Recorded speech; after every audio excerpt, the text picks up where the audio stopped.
ಹೃದಯದಲ್ಲಿ ಪ್ರವೇಶವಾದದ್ದು ಶರೀರವೆಲ್ಲ ವ್ಯಾಪಕವಾಯ್ತು. ಇದಕ್ಕೆ ಏನು ಖರ್ಚು ಮಾಡಿದೆ ನೀನು?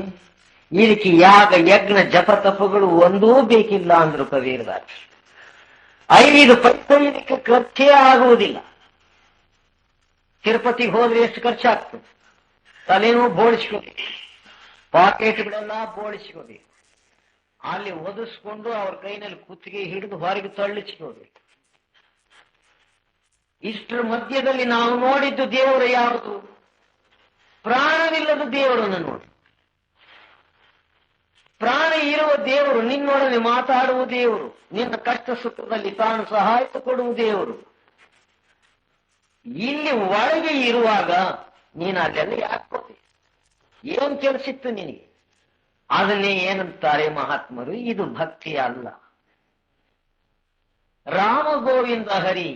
ರಾಮ ಅಂದ್ರೆ ನಿನ್ನ ಪ್ರಾಣಶಕ್ತಿಯನ್ನ ಜಡತ್ವದಲ್ಲಿ ಬಿದ್ದು ಪಾಪದ ದೋಷಾದಿಗಳನ್ನು ಹೊತ್ತು 84 ಲಕ್ಷ ಜೀವಿ ಯೋನಿಗಳಲ್ಲಿ ತಿರುಗಾಡ್ತಾ ಇದ್ದೀಯಲ್ಲ ನೀನು, ನಿನ್ನನ್ನ ತನ್ನ ಕಡೆಗೆ ಆಕರ್ಷಿತ ಮಾಡಿಕೊಂಡು ನಿನ್ನ ನಿಜವಾದ ಸ್ವಸ್ಥಾನಕ್ಕೆ ಸೇರಿಸುವಂತಹ ಶಕ್ತಿಯನ್ನ ರಾಮ ಅಂತ.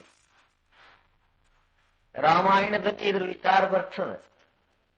ದಶರಥನಿಗೆ 4 ಮಂದಿ ಮಕ್ಕಳಾದ್ರು. ರಾಮನು ಮೊದಲು ಹುಟ್ಟಿದ.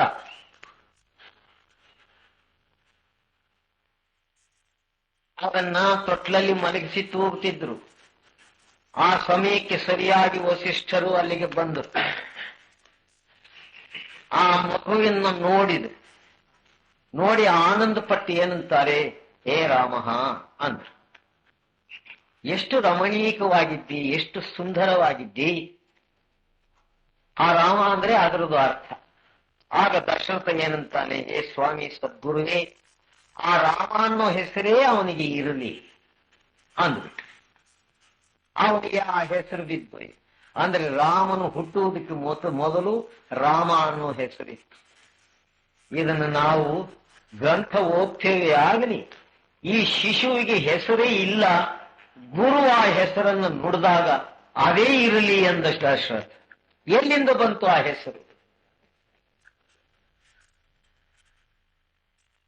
ಅಂದರೆ ಆ ಮಹಾತ್ಮನ ಹೃದಯದಿಂದ, ಆ ದಿವ್ಯ ಓಂಕಾರ ವಾಣಿಯಿಂದ ಆ ರಾಮ ಶಬ್ದ ಬಂತು.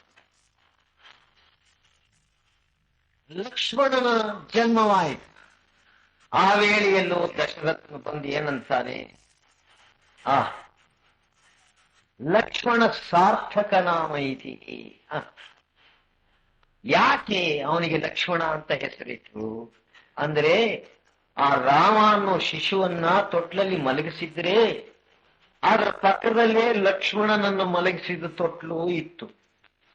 ಅವನು ರಾಮನ ಕಡೆಗೆ ನೋಡ್ತಿತ್ತಂತೆ ಆ ಲಕ್ಷ್ಮಣ ಅನ್ನೋ ಶಿಶು. ಅವನ ದೃಷ್ಟಿಯೆಲ್ಲ ರಾಮನ ಮೇಲೆ ಇತ್ತು. ಅದಕ್ಕಾಗಿ ಹಿಂದಿ ಭಾಷೆಯಲ್ಲಿ ಏನಂತಾರೆ, ಲಕ್ಷ್ಮಣ ಲಕ್ಷ್ಮಣ. ಎಲ್ಲಿ ನಿನ್ನ ಮನಸ್ಸು, ನಿನ್ನ ಚಿತ್ತ ಯಾವುದರಲ್ಲಿ ನಿಂತು ಹೋಗ್ತದೋ ಅದೇ ಪರಮಾತ್ಮ. ಇಲ್ಲಿ ಯಾವುದಿದೆ? ಯಾವ ವಸ್ತುವಿನಲ್ಲಿ ನಿನ್ನ ಚಿತ್ತ ನಿಂತದೆ ಹೇಳ್ರಿ? ಬಾಲ್ಯದಲ್ಲಿ ಎಷ್ಟೋ ಆಟದ ವಸ್ತುಗಳನ್ನ ಮುಂದೆ ಹಾಕೊಂಡು ಆಡಿದೆ. ಯೌವನ ಬಂತು, ಎಲ್ಲೆಲ್ಲಿ ಬಿಸಾಕ್ಬಿಟ್ಟಿಯೋರು ಅವೆಲ್ಲ ಹೋಗ್ಬಿಟ್ಟು. ಆ ಬಾಲ್ಯದೆಯಲ್ಲಿ ಆಡ್ಕೊಳ್ಳುವಾಗ ಯಾರಾದ್ರೂ ನಿನ್ನ ಆಟದ ಸಾಮಾನು ಕಿತ್ಕೊಂಡ್ರೆ ಎಷ್ಟು ಗಲಾಟೆ ಮಾಡ್ತಿದ್ರು. ಕೆಲವು ಮಕ್ಕಳು ಮಲ್ಕೊಳ್ಳುವಾಗ ಅದನ್ನ ಕಬ್ಬುಗೊಂಡೇ ಮಲ್ಕೊಂಡಿರ್ತು, ಬಿಡುವುದೇ ಇಲ್ಲ. ಯೌವನ ದಶೆ ಬರ್ತಿರ್ಲಿಕ್ಕಾಗಿ ಅವುಗಳೇ ಬಿಸಾಕ್ತಿತ್ತು. ಇದರಲ್ಲಿ ಏನು ಸಾರ ಇಲ್ಲ, ಪ್ರಾಣ ಇಲ್ಲ, ಅದರಲ್ಲಿ ಚೈತನ್ಯವಿಲ್ಲ. ಸ್ತ್ರೀ ಪುತ್ರ ಧನ ಕನಕಾದಿಗಳು ಅಂತ ಹೇಳಿ ನಾವು ಭ್ರಮದಲ್ಲಿ ಕೂಡಿಸಿಕೊಳ್ತೇವೆ. ಯಾರ ಮೇಲೆ ನಿನಗೆ ಪ್ರೇಮ ಅದೇ ಹೇಳು? ಎಲ್ಲ ಬರೀ ಸುಳ್ಳು ಸುಳ್ಳು ಪ್ರೇಮ. ನಮಗೆ ನಾವೇ ವಿಚಾರ ಮಾಡಿಕೊಳ್ಳೋಣ. ಇದು ಖಂಡನೆಯಲ್ಲ, ಮಂಡನೆಯಲ್ಲ, ತಿರಸ್ಕಾರ ಮಾಡುವ ವಿಚಾರ ಅಲ್ಲ, ಅದು ಸತ್ಸಂಗ. ಇದು ಇದರಲ್ಲಿ ನಮ್ಮ ಹೃದಯವನ್ನ ನಾವು ಪರಿಶೋಧನೆ ಮಾಡಿಕೊಳ್ಳುವ ಕೆಲಸ. ಹಾಗೆ ಮಾಡಿಕೊಂಡು ನೋಡಿದಾಗ ಯಾರ ಮೇಲೂ ಸ್ಥಿರವಾಗಿ ನಮ್ಮ ಪ್ರೇಮ ಅನ್ನುವುದು ನಿಲ್ಲಲೇ ಇಲ್ಲ. ಒಬ್ಬರಿಗೊಬ್ರು ಗಂಡ ಹೆಂಡ್ರ ನಿನಗಾಗಿ ನಾನು ಪ್ರಾಣವನ್ನೇ ಕೊಟ್ಟು ಬಿಡ್ತೀನಿ, ನೀನು ಇಲ್ಲದೆ ಹೋದ್ರೂ ಒಂದು ಕ್ಷಣ ಇರ್ಲಿಕ್ಕಾಗೋದಿಲ್ಲ ಅಂತ ಗಂಡ ಅಂತಾನೆ ಹೆಂಡತಿನೂ ಅಂತಿರ್ತಾಳೆ. ಯಾವುದೇ ಒಂದು ಹಬ್ಬ ಹರಿದಿನಗಳಲ್ಲಿ ಅವಳು ಕೇಳಿದ್ದು ಒಂದು ಸೀರೆ ತಂದು ಕೊಡದಲ್ಲೇ ಹೋಗು, ಎಲ್ಲಿರ್ತದ ನೋಡು ಆ ಪ್ರೀತಿ. ಅಡಿಗೆ ಮನೆಗಿರೋ ಪಾತ್ರೆಗಳೆಲ್ಲ ಈ ಮಾರಮ್ಮನ ಜಾತ್ರೆಯಲ್ಲಿ ತಪ್ಟಿಗಳು ಬಡದಂಗೆ ಶಬ್ದ ಮಾಡ್ತಿರ್ತಾರೆ. ಕೆಳಕ್ ಹಾಕು, ಮೇಲಕ್ಕೆ ಹಾಕು, ಒಡೆದು ಹಾಕು ಮಾಡ್ತಾರೆ. ಇವನ ಆಗ್ಲೇ ತಿಳಿತಾನೆ, ಇದು ಸೀರೆ ತರಲಾರದೆ ಇರುವ ಪ್ರಮಾಣಿತ. ತಂದ್ರೆ ಪ್ರೇಮ, ಇಲ್ದಿದ್ರಿಲ್ಲ. ಇದೆಂಥದ್ದಪ್ಪ ಇದು? ನಮಗೆ ನಾವೇ ವಿಚಾರ ಮಾಡಿಕೊಂಡ್ರೆ ಎಷ್ಟು ಸುಳ್ಳು ಮೋಸ ನಮಗೆ ನಾವು ಮಾಡಿಕೊಳ್ತಾ ಇದ್ದೇವೆ. ಏನು ಇದೆಲ್ಲವೂ ನಟನೆ, ಭ್ರಮ, ನಿನ್ನ ಸಂಕಲ್ಪ ವಿಕಲ್ಪದಲ್ಲಿ ನಡೆಯುತ್ತಿರತಕ್ಕಂತಹ ಕೆಲಸಕ್ಕೆ ಬರದೇ ಇರುವ ಒಂದು ಛೇಷ. ರಾಮ ಗೋವಿಂದ ಹರಿ ಅಂದ್ರು. ಗೋವಿಂದ ಅಂದ್ರೆ ಏನು ಅಂದ್ರೆ, ಗೋ ಅಂದ್ರೆ ಸಂಸ್ಕೃತದಲ್ಲಿ 10 ಇಂದ್ರಿಯಗಳು, 5 ಕರ್ಮೇಂದ್ರಿಯಗಳು, 5 ಜ್ಞಾನೇಂದ್ರಿಯಗಳು ಇದೆ ನಮ್ಮಲ್ಲಿ. ಅವುಗಳ ಮಧ್ಯದಲ್ಲಿ ವಿಂದ ಅಂದ್ರೆ ಸಂಸ್ಕೃತದಲ್ಲಿ ಮಧ್ಯದಲ್ಲಿ ಇರ್ತಕ್ಕಂಥವನು. ಈ ಇಂದ್ರಿಯಗಳನ್ನೆಲ್ಲ ತನ್ನ ಸುತ್ತ ಇರಿಸಿಕೊಂಡು ಅವುಗಳ ಮಧ್ಯದಕ್ಕಿತ್ತು ಆಕರ್ಷಿತ ಶಕ್ತಿಯಿಂದ ಅವುಗಳನ್ನೆಲ್ಲ ನೃತ್ಯ ಮಾಡಿಸ್ತಾ ಇದ್ದಾನೆ, ಡಾನ್ಸ್ ಮಾಡಿಸ್ತಾ ಇದ್ದಾನೆ, ಕುಣಿಸ್ತಾ ಇದ್ದಾನೆ. ಅವನೇ ಗೋವಿಂದ ಅನ್ನುವವನು ಇಲ್ಲ ಅಂದ್ರೆ ಈ ಇಂದ್ರಿಯಗಳೆಲ್ಲ ಏನ್ ಕೆಲ್ಸಕ್ಕೆ ಬರ್ತವೆ? ಇವುಗಳಿಗೆ ಚೈತನ್ಯವೇ ಹೋಗ್ಬಿಡ್ತದೆ, ಜಡವಾಗಿ ಕಿತ್ತು ಹೋಗ್ತದೆ. ಇಂಥ ಒಂದು ಇಂದ್ರಿಯಗಳನ್ನ ನೀನು ನಂಬಿ ಮೋಸ ಹೋಗ್ತಾ ಇದೆಯಲ್ಲ, ಇವರೆಲ್ಲರೂ ಕಳ್ಳರೇ. ನಿನ್ನಲ್ಲಿರ್ತಕ್ಕಂತಹ ಚೈತನ್ಯ ಶಕ್ತಿಯ ದ್ರವ್ಯವನ್ನ ಇವು ಪ್ರತಿನಿತ್ಯವೂ ಕದ್ದುಕೊಂಡು ತಮ್ಮ ಸ್ವಾರ್ಥಕ್ಕಾಗಿ ಹೊರಗಿನ ಪ್ರಪಂಚದಲ್ಲಿ ತಿರುಗಾಡ್ತಾ ಇದ್ದಾವೆ ಇಂದ್ರಿಯಗಳು. ನಿನ್ನನ್ನು ತಕೊಂಡು ಹೋಗಿ ಪ್ರಪಂಚದಲ್ಲಿ ಬಿಸಾಕಿಬಿಡ್ತಾ ಇವೆ. ಇವುಗಳನ್ನ ನಿನ್ನ ಸ್ವಾಧೀನದಲ್ಲಿ ಇಟ್ಟುಕೊಂಡಾಗ ಅದನ್ನೇ ನವದ್ವಾರಗಳನ್ನು ಮುಚ್ಚು ಅನ್ನುವ ಅರ್ಥ. ಇದನ್ನು ಯಾರಪ್ಪ ಮುಚ್ಚುವುದು ಒಂದಕ್ಕೆ ತಿಳಿಸ್ತೇನೆ. ಇವುಗಳನ್ನ ಯಾರು ತಮ್ಮ ಸ್ವಾಧೀನದಲ್ಲಿ ಇರಿಸಿಕೊಂಡ್ರು ಆಗ ಅವನು ಹೊರಗೆ ಹೋಗುವ ಕೆಲಸವೇ ಇಲ್ಲ. ತಾನು ಇದ್ದ ಕಡೆಗೆ ಇವುಗಳಿಂದ ಕೆಲಸ ಮಾಡಿಸ್ತ ತಾನು ಯಜಮಾನನಾಗಿ ಮನೆಯಲ್ಲಿ ಕೂತಿರ್ತಾನೆ. ಅದನ್ನೇ ಸ್ವಾಮಿ ಅನ್ನುವುದು. ಇವನು ಸ್ವಾಮಿ ಆಗಿದ್ದಾನಪ್ಪ. ತನ್ನ ಇಂದ್ರಿಯಗಳನ್ನ, ಶರೀರವನ್ನ, ಮನಸ್ಸನ್ನ ತನ್ನ ಹತೋಟಿಯಲ್ಲಿ ಇರಿಸಿಕೊಂಡು ಇವನು ರಾಜ್ಯವನ್ನು ಆಳ್ತಾ ಇದ್ದಾನೆ. ಅಂದ್ರೆ ನೀನು ರಾಜ ಅಂತ ಆಯ್ತು. ಈಗ ನಾವು ಆಲೋಚನೆ ಮಾಡಿದ್ರೆ ನಾವು ರಾಜರುಗಳಾಗಿದ್ದೇವ? ಇಂದ್ರಿಯಗಳಿಗೆ ಗುಲಾಮರಾಗಿ ಬೀದಿಯಲ್ಲಿ ಫುಟ್ಪಾತ್ನಲ್ಲಿ ಬಿದ್ದು ಬಿಟ್ಟಿದ್ದೀವಿ, ಭಿಕ್ಷಕರಾಗಿ ಬಿಟ್ಟಿದ್ದೇವೆ. ಸದ್ಗುರು ಸತ್ಸಂಗದಲ್ಲಿ ನೀನು ರಾಜನು, ನೋಡು ನೀನು ಹೀಗಿದ್ದಿ ಅನ್ನುವಂತಹ ಆ ನಿರಂಜನ ಶಕ್ತಿಯನ್ನು ಅವನು ಜಾಗೃತ ಮಾಡಿದಾಗ ನಿನಗೆ ಗೊತ್ತಾಗ್ತದೆ, ಓ ನಾನು ಭಿಕ್ಷುಕನಲ್ಲ, ನಾನು ಬರೀ ಜೀವಾತ್ಮನಲ್ಲ, ನಾನು ಆತ್ಮನು, ಪರಮಾತ್ಮನ ಅಂಶ ನಾನು. ಅದೇ ನಾನು ಹೋಗಬೇಕನ್ನುವಂತಹ ಇಚ್ಛಾ ನಿನ್ನಲ್ಲಿ ಜಾಗೃತಿ ಆಗ್ತದೆ. ಆಗ ಏನಾಗ್ತದೆ, ನಿನ್ನ ಹೃದಯದಲ್ಲಿ ಆ ಹರಿ ಶಕ್ತಿ ಪ್ರಕಟವಾಗ್ತದೆ. ಹರಿ ಅಂದ್ರೆ ಯಾರು? ಎಲ್ಲೋ ವೈಕುಂಠದಲ್ಲಿ ಇದ್ದಾನೆ ಹಾಗೆ ಹೀಗೆ ಅನ್ಕೊಳ್ತೇವೆ, ಅಲ್ಲ.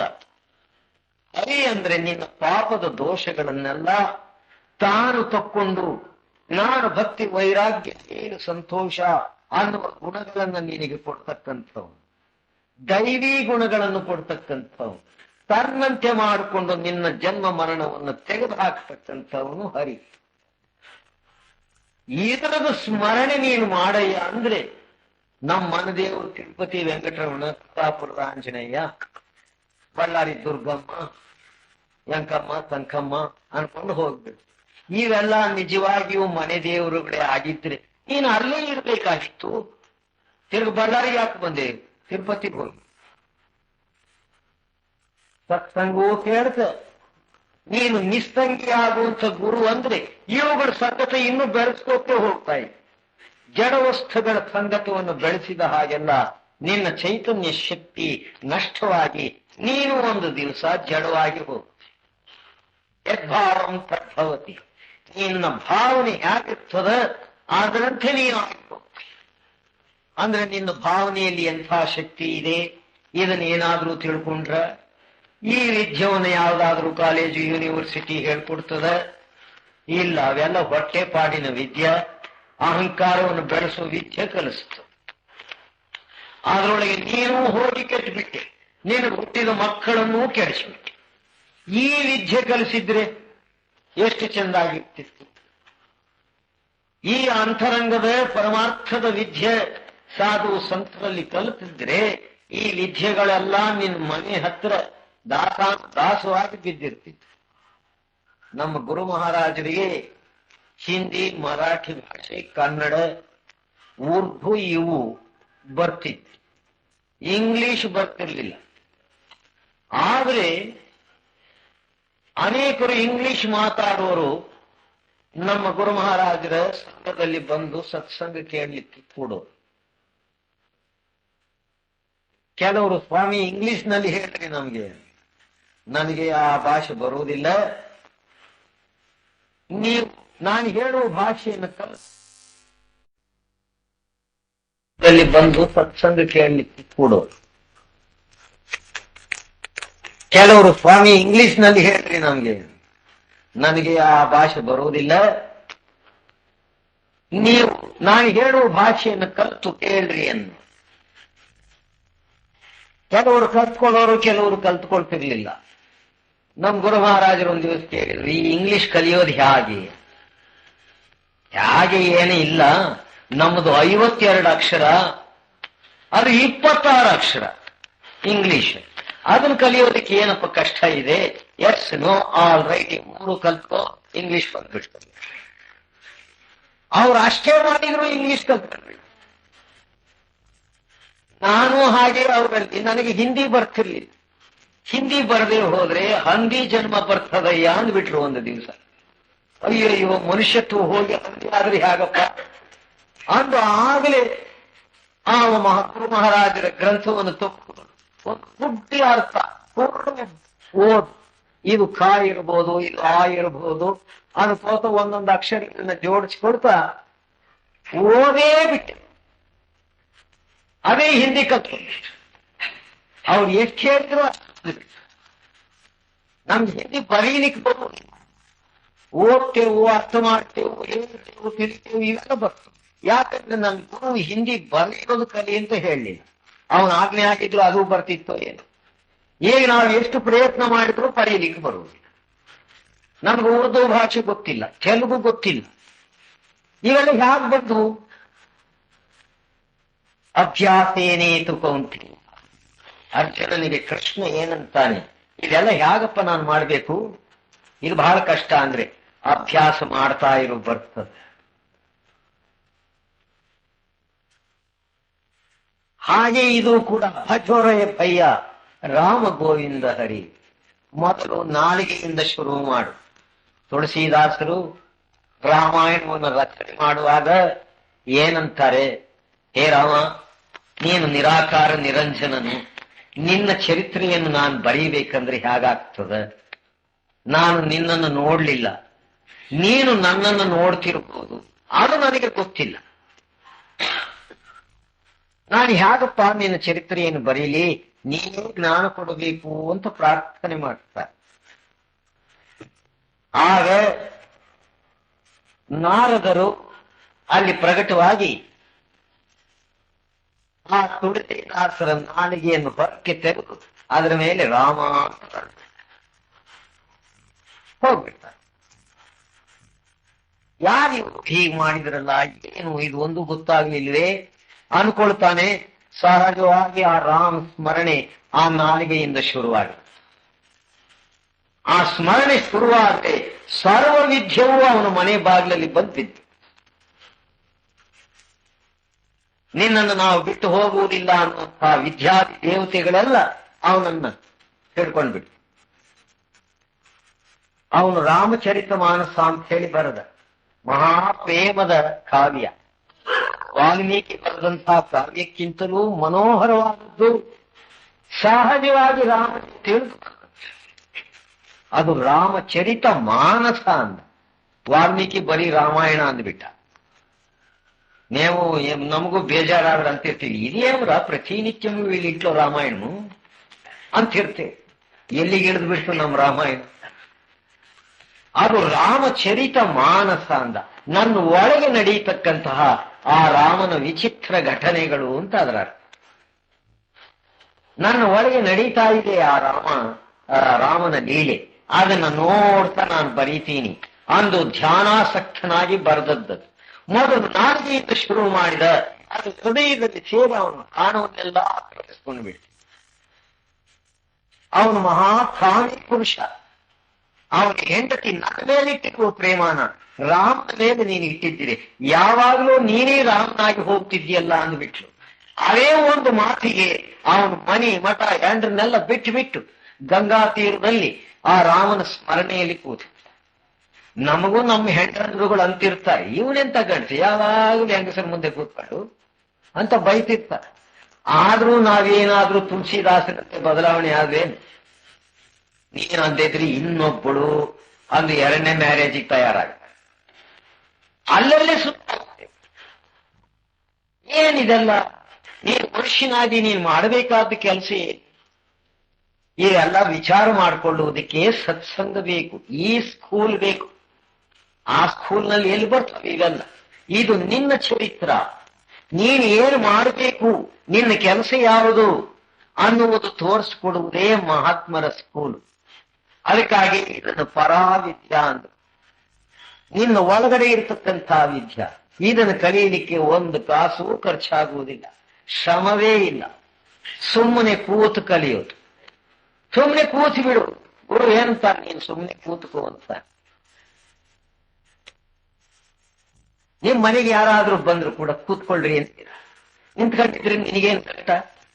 ನಿಂತ್ಕೊಂಡಿದ್ರೆ ಸ್ನೇಹವಾಗುವುದಿಲ್ಲ, ಮಾತಾಡೋದಕ್ಕಾಗುವುದಿಲ್ಲ, ಓಡಾಡ್ತಿದ್ರೆ ಆಗುವುದಿಲ್ಲ. ಕೂತ್ಕೊಂಡ್ರೇನೆ ಒಬ್ರಿಗೊಬ್ರು ಮಾತಾಡು. ಇದು ಅಷ್ಟೇ, ನೀನು ನಿಶ್ಚಿಂತನಾಗಿ ಏನೂ ವಿಚಾರ ಮಾಡಲಾರ್ದೆ, ಯಾವುದರ ಸಂಕಲ್ಪ ವಿಕಲ್ಪ ಮಾಡಲಾರ್ದೆ ಪ್ರತಿನಿತ್ಯವೂ ಈ ಶರೀರವನ್ನ ಸುಮ್ಮನೆ 1 ಗಂಟೆ 1 ಗಂಟೆ 2 ಗಂಟೆ ಕೂರಿಸುವ ಅಭ್ಯಾಸ ಮಾಡಿಸ್ತಾವ. ಟಿವಿ ನೋಡ್ಕೋತ ಎಷ್ಟು ಗಂಟೆ ಕೂಡ್ತೀರಾ? ಕ್ರಿಕೆಟ್ ಆಟ ಬಂದ್ಬಿಟ್ರೆ ಸನ್ಯಾಸಿಗಳು ಕೂಡ ನೋಡ್ತಾ ಇದ್ದಾರಪ್ಪ ಇವಾಗ. ಅವ್ರಿಗೂ ಹುಚ್ಚು ಹಿಡಿದು ಬಿಟ್ಟು ಜೇಲ್ಗೆ 3 ಕಟ್ಟಿಗೆ ನಿಲ್ಲಿಸಿ ಯಾವನೋ ಒಂದು ಚೆಂಡು ಕಿಸಿದ್ರೆ ಇವರು ಅಂತ ಕೂಗಾಟ. ಜೀವನದಲ್ಲಿ ನಮ್ಮ ಇಂಡಿಯಾ ದೇಶದಲ್ಲಿ ಅನೇಕ ಹಿಂದಿಕ್ಕಿನ ಆಟಗಳಿದ್ದಾವೆ. ಅವೆಲ್ಲ ನೀವು ಆಡಿರ್ತೀರ, ಅವು ಇವು ಎಲ್ಲ ಆಡಿರ್ತೀರ. ಎಂಥ ಒಂದು ಉತ್ಸಾಹ ಆನಂದವನ್ನು ಕೊಡುವ ಆಟ. ಇತಿಹಾಸದ 3 ಗಂಟೆಗೆ ಅಲ್ಲಿ ಸಿಗಾಕಿ ಇವನು ಇಲ್ಲಿಂದ ಬಿಸಾಕದಂತೆ ಅವನು ಎಲ್ಲೋ ಬಡ್ದು ಬಿಡ್ತಾನೆ. ಅವ್ನು ತರೋವರೆಗೂ ಇವನು ಅಲ್ಲಿ ಗೊತ್ತಾಯೋದು. ಮತ್ತೆ ಮಕ್ಕಳೆಲ್ಲ ಅದೇ ವಯಸ್ಸಾದ ಮುದುಕರು ಮುದುಕಿಯರು ಇವಾಗ ನಮ್ಗಿಂತಲೂ ಕ್ರಿಕೆಟ್ ಆಟದ ರಹಸ್ಯವನ್ನೆಲ್ಲ ಚೆಂದಾಗಿ ಹೇಳ್ತಾರೆ. ಇದು ಲೆಗ್ ಬಿಫೋರ್ ವಿಕೆಟ್ ಅಂತ ನಮ್ಮಮ್ಮ ಮುದುಕಿ. ನನಗೆ ಆಶ್ಚರ್ಯವಾಯ್ತೇನೆ, ಇವಳ ಒಂದು ಅಕ್ಷರ ಎದೆ ಸೀಳಿದ 1000 ಕ್ಯಾಂಡಲ್ ಬಲ್ಪ್ ಇಟ್ಟು ಹುಡುಕಿದ್ರೆ ಸಿಕ್ಕಲ್ಲ. ಲೆಗ್ ಬಿಫೋರ್ ವಿಕೆಟ್ ಅಂತ ಆಶ್ಚರ್ಯವಾಯ್ತು ನನಗೆ. ಆದ್ರೆ ಮುಂದೆ ಆದ್ರೆ ಸ್ಕೂಲ್ ಹುಡುಗರು ಪರೀಕ್ಷೆನೆಲ್ಲ ಬಿಟ್ಟು ಫೇಲ್ ಆದ್ರೆ ಆಗ್ಲೇ ಈ ಆಟ ಮತ್ತೆ ಯಾವಾಗ ಸಿಕ್ಕುತ್ತೆ? ನಮ್ಮವ್ರು ಗೆಲ್ಲಬೇಕು. ನೀನ್ ನೋಡಿದ್ರು ಗೆಲ್ತಾರೆ, ಸೋಲ್ತಾರೆ, ನೋಡದೆ ಇದ್ರು ಗೆಲ್ತಾರೆ, ಸೋಲ್ತಾರಪ್ಪ. ಅದ್ರ ಮುಂದೆ ಕೂತು ಬಿಡೋದು, ಎಲ್ಲ ಮಾಡ್ತಿ ಬಿಡೋದು. ನಂದು ಕೆಲಸಕ್ಕೆ ರಜೆ ಹಾಕಿಬಿಡ್ತಾವ. ನನಗೆ ಬಹಳ ಜ್ವರ ಬಂದ್ಬಿಟ್ಟದೆ, ರಜೆ ಕೊಟ್ಬಿಟ್ಟು. ಇವತ್ತದು ಮಾತು ಸುಳ್ಳಾಗಬಹುದು. ನಿನ್ನ ಮಾತಿನ ಪವರ್ ನಿನಗೆ ಗೊತ್ತಿಲ್ಲ. ಅದಕ್ಕಾಗಿ ಮಾತಿನ ಮೇಲೆ ಯಾವಾಗ್ಯೂ ಜಾಗೃತಿ ಇರಬೇಕು. ಮಾತಿಗೆ ಮತಿಸಲಿಗೆ ವಿಧಿ ಬಂದು ಹಾಕಿಕೊಂಡಿರುವುದು ಸರ್ವಜ್ಞ. ನಿನ್ನ ಮಾತಿನಲ್ಲಿ ಸುಳ್ಳು, ಕ್ರೋಧ, ದ್ವೇಷ, ಈರ್ಷ್ಯಾದಿಗಳು ಇತ್ತೇನೋ ಒಂದು ದಿವಸ ಅವರೇ ನಿನ್ನ ಒಳಗೆ ಬಂದು ನಿನ್ನನ್ನು ಮೊದಲು ನಾಶ ಮಾಡಿ ಆಮೇಲೆ ಇನ್ನೊಬ್ಬರ ಮೇಲೆ ಹೋಗ್ತು. ಅದಕ್ಕಾಗಿ ನೀನು ಸುಳ್ಳಾಗಬೇಡ. ನಿಜವೇ ಹೇಳು, ನಾನು ಕ್ರಿಕೆಟ್ ನೋಡ್ಬೇಕು, ನನಗೆ ರಜಾ ಬೇಕು ಅನು. ಯಾಕೆಂದ್ರೆ ನಿಮ್ಮ ಆಫೀಸ್ ಅದೇ ಹುಚ್ಚು. ಅವನು ಆಲ್ ರೈಟ್ ಅಂತಾನೆ, ಅವನು ರಜಾ ಮನೆಗೆ ಹೋಗ್ಬಿಡ್ತಾನೆ. ಲೇ ಪ್ಯೂನ್ ಇವತ್ತಿಲ್ಲ ಅಂದ್ಬಿಟ್ಟ. ಆದ್ರ ಮುಂದೆ ಗಂಟೆಗಳ ಗಟ್ಲೆ ಕೂತ್ಕೊಂಡು ನಮ್ಮ ಜೀವನವನ್ನ ಹಾಳು ಮಾಡ್ಕೊಂಡು ಬಿಡ್ತೀವಿ. ಯಮದೂತರು ಬಂದು ಒದ್ದು ಹೇಳ್ಕೊಂಡು ಹೋಗುವಾಗ ಈ ಕ್ರಿಕೆಟ್ ಬಂದು ಬಿಡಿಸ್ತದೆ ನಿನ್ನ ವಿಚಾರ ಮಾಡಿ. ಎಷ್ಟು ನಾವು ಮೋಸ ನಮಗೆ ಮಾಡ್ಕೊಳ್ತಾ ಇದ್ದೇವೆ. ಅದಕ್ಕೆ ಕಬೀರದಾಸರು 600 ವರ್ಷದ ಕೆಳಗೆ ನಮಗೆ ಎಚ್ಚರಿಕೆ ಕೊಟ್ರು, ಇವೆಲ್ಲ ಬ್ಯಾಡಪ್ಪ, ಜಪ ತಪ ಸಾಧನೆಗಳು ಕೂಡ ಬೇಡವಯ್ಯ, ಅವೆಲ್ಲವೂ ಒಂದು ರಾಮನಾಮ ಸ್ಮರಣೆಯಲ್ಲೇ ಬಂದುಬಿಟ್ಟು. ನಿನ್ನ ಯಜ್ಞ ಯಾಗ ಜಪ ತಪಾದಿಗಳು ಒಂದು ನಾಮದ ಸ್ಮರಣೆಯಲ್ಲೇ ಇದೆ. ಅದನ್ನು ಸ್ಮರಣೆ ಮಾಡ್ತಾ ಮಾಡ್ತಾ ನಿನ್ನೊಳಗೆ ಎಲ್ಲ ಯಾಗ ಯಜ್ಞ ಜಪಗಳೂ ನಡೀತಿವೆ. ಈ ಪ್ರಪಂಚದ ಐಶ್ವರ್ಯ ಸಂಪತ್ತುಗಳನ್ನೆಲ್ಲ ಕೂಡಿಸ್ಕೊಂಡು ತಪ್ಪಿಗಾಗಿ ನೀನು ಆ ರಾಮನ ಸ್ಮರಣೆಯನ್ನು ಮರೆತು ಬಿಟ್ಟು ಸುಖಕ್ಕೆ ಕಾರಣ ಶಾಸ್ತ್ರ ಭೂಮಿಗೆ ಇವೆಲ್ಲ ಬಂದು ಸೇರಿದ್ರಿಂದ ನಿನಗೆ ಆ ರಾಮನಾಮ ಸ್ಮರಣೆ ಮರೆತೋಯ್ತು. ಇವೆಲ್ಲ ಇಲ್ಲದೆ ಇದ್ದಾಗ ನೀನು ಹಾಗಿದ್ದೆ. ಒಂದು ಕಡೆಗೆ ತಾನ್ಸೇನ್ ಅಂತಕ್ಕಂಥವನು ಅಕ್ಬರನ ಆಸ್ಥಾನದಲ್ಲಿ ಮಹಾನ್ ಸಂಗೀತಜ್ಞ. ಅವನು ಒಂದು ಕಡೆಗೆ ಇದನ್ನೇ ಹೇಳ್ತಾನೆ, ನಿನ್ನ ದಿನಗಳೆಲ್ಲ ಪುಗುಸಟ್ಟೆ ಕಳೆದು ಹೋಯಿತು. ಈ ಪ್ರಪಂಚದ ಆಟದಲ್ಲಿ, ಅಹಂಕಾರದಲ್ಲಿ, ಮಮಕಾರದಲ್ಲಿ ಕಳೆದು ಹೋಯಿತು. ತಾಯಿ ಗರ್ಭದಲ್ಲಿರುವಾಗ ಎರಡೂ ಕೈ ಜೋಡಿಸಿ ಪರಮಾತ್ಮನಿಗೆ ನೀನು ಪ್ರಾರ್ಥನೆ ಮಾಡಿದೆ. ನಿನ್ನನ್ನು ಮರೆಯಲಿಕ್ಕಾಗಿಯೇ ಈ ಅಶುದ್ಧವಾದ ಗರ್ಭದಲ್ಲಿ ನಾನು ಬಿದ್ದುಬಿಟ್ಟೆ.